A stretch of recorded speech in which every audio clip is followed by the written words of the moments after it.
هەرچی شتێک کە کەسێک ڕەنجی داوە لەبەر خاتری خوای پەروەردگار و بۆی خەزن بووە لێرە. إن الذين آمنوا وعملوا الصالحات كانت لهم جنات الفردوس نزولا. فرموا أو أمان أو السعي وحوانوا أو تشيشكان هموي أو الروحد أو الدرونت أو جستت أو خورشيد تشيد أو ببيني أتشيب ولاي تشيه أو كوشكو تلاركان أو جوبارو أو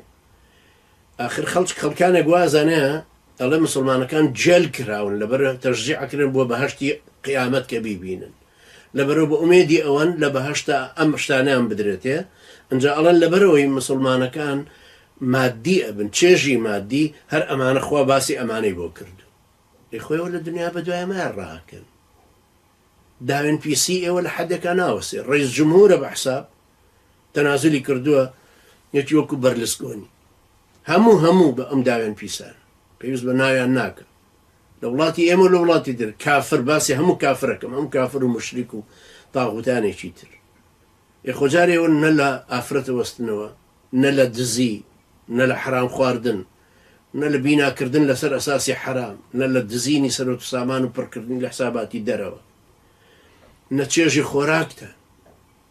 انجا او خلق قارونياني كأجين سفراء الرازين نوا دولو تشيشي لي اخوا تشنيا ناخوا دعاوي تري فريدني كأنه كي خولو همو يم سرماية داري واخلاقي سرماية داري كجيشتو تخلشي خو مسلمان واناك تشي هي ايما حزمان ليبي او حسنان لينا ايما سرباري اوا